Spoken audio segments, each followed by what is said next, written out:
আসসালামু আলাইকুম প্রিয় ফুটবল ফ্যান্স। ক্রোয়েশিয়ার বিপক্ষে একেবারে শেষ মুহূর্তের গোলে ইতালি যেভাবে ম্যাচটা 1-1 গোলে ড্র করলো, একেবারে লাস্ট মোমেন্টের গোল অতিরিক্ত সময়ের একেবারে শেষ প্রান্তে এসে এটাকে একেবারে ক্লাসিক একটা ইতালিয়ান ম্যাচ বলে। শুধুমাত্র এবারের এই ম্যাচটা নয়, বছরের পর বছর বড় বড় টুর্নামেন্টে আমরা ইতালিকে দেখেছি কিভাবে একেবারে শেষ মুহূর্তে ফিরে আসতে হয়, কিভাবে একটা ম্যাচে খুব একটা বেশি আধিপত্য বিস্তার না করেও শেষ পর্যন্ত শেষ হাসিটা হাসতে হয়। এই মুহূর্তে আমার 2006 বিশ্বকাপ ফাইনালের কথা মনে পড়ে যাচ্ছে। জিনেদিন জিদানের ফ্রান্স দুর্দান্ত ফুটবল খেলছিল। রেড কার্ড দেখে মাঠের বাইরে যাওয়ার আগ মুহূর্ত পর্যন্ত মনে হচ্ছিল যে শেষ পর্যন্ত ম্যাচটা ফ্রান্সের কন্ট্রোলে চলে আসবে। জিদানও মাঠ ছাড়লেন, ইতালিও শেষের দিকে এসে টাই ব্রেকারে নিজেদের ভাগ্য পরীক্ষায় উতরে গেল। তার আগে পরে যখনই ইতালির ফুটবল দেখেছি, ক্রুশাল মোমেন্টে এমন ভাগ্য পরীক্ষায় ইতালিকে অনেকবারই উতরে যেতে দেখেছি। বিশেষ করে বড় বড় টুর্নামেন্টের এমন সিচুয়েশনের কথা বলছি।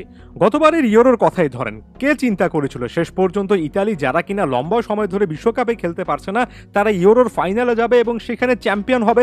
ইতালির ফুটবলের ওভারঅল যে আইডিয়া, ওভারঅল যে আইডিওলজি, সেখানে কিন্তু খুব ভালো করে একেবারে শেষ মুহূর্ত পর্যন্ত লড়াই করে যাওয়া, ক্লাচ মোমেন্ট খোঁজার একটা টেন্ডেন্সি দেখা যায়, যেটা গতকালকের ম্যাচও দেখলাম। ক্রোয়েশিয়ার বিপক্ষে এই ম্যাচটাতে শেষ মুহূর্তে এসে জাকাগনি যে গোলটা করলেন, যে স্টাইলে গোলটা করলেন, এই একটা গোল এবং সম্ভবত আলবেনিয়ার বিপক্ষে প্রথম ম্যাচে নিকো বারেলা যে গোলটা করেছেন, যেটার মাধ্যমে 2-1 গোলে তারা ম্যাচটা শেষ করতে পেরেছিল, এই মহামূল্যবান গোলগুলো ইতালির পক্ষে শেষ পর্যন্ত থাকে বলেই একটা টুর্নামেন্টে ইতালি টিকে থাকে। পরবর্তী রাউন্ডটা ইতালি কিন্তু এভাবেই নিশ্চিত করেছে। এবার একটু ক্রোয়েশিয়ার পক্ষে চলে যাই। এমন একটা ম্যাচ ছিল যেখানে ক্রোয়েশিয়া সত্যিকার অর্থে তাদের প্ল্যান মতো একটা গেম সাজাচ্ছিল। গোলকিপার হিসেবে লিভাকোভিচ যেভাবে বাস্তনির দুর্দান্ত হেডটা সেভ করেছেন, যেভাবে একটা টিম হিসেবে এ দলটা খেলছিল, পারফেক্ট মোমেন্টে একটা পেনাল্টি তারা পেয়ে গিয়েছিল।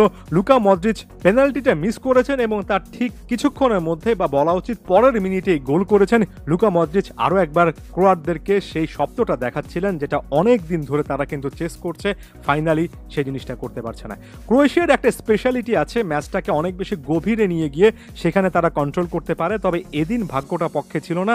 এই মুহূর্তে একজন ফুটবল ফ্যান হিসেবে আপনার মদ্রিচের জন্য খারাপ লাগবে, তবে ঘুরে ফিরে আরও একবার ইতালির প্রসঙ্গে চলে আসতে হবে। গ্রুপটা তাদের জন্য এমনিতে টাফ ছিল, এখানে ক্রোয়েশিয়ার পাশাপাশি স্পেনও ছিল। যদিও চারটা দল পরবর্তী রাউন্ডে যেতে পারবে গ্রুপ পর্বে তৃতীয় হয়েও, তারপরে এই গ্রুপটা সত্যিকার অর্থে গ্রুপ অফ ডেথ অনেকের চোখে ছিল। ইতালি এই খড়কটা আপাতত পার করেছে, সামনে কঠিন চ্যালেঞ্জ অপেক্ষা করছে এবং এই দলটা সম্পর্কে একটু আলোচনা করব। সবত ওই যে বললাম, ইতালিয়ান স্টাইল টুর্নামেন্ট যত বেশি করে গভীরে যায়, তত বেশি করে ইতালিয়ান ফুটবলাররা নিজেদের জাত চেনানো শুরু করেন। গোলকিপার হিসেবে ডোনারুমার কথা নতুন করে বলার কোনো কিছু নেই। ডিফেন্সে বাস্তুনির মতো প্লেয়ার রয়েছেন।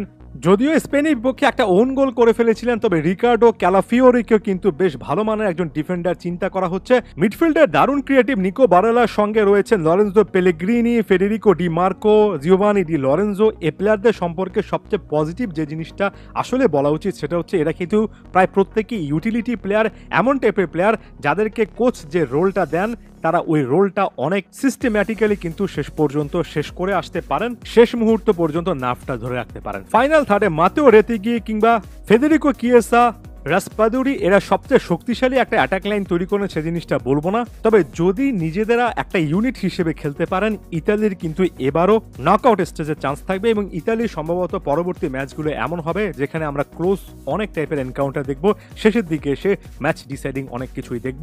তাই ইতালি পরবর্তীতে যে ম্যাচগুলো খেলবে সেটা আলাদা রকমের একটা কিন্তু উত্তেজনা, ক্লাচ মোমেন্টস নিয়ে আসবে। ধন্যবাদ সবাইকে।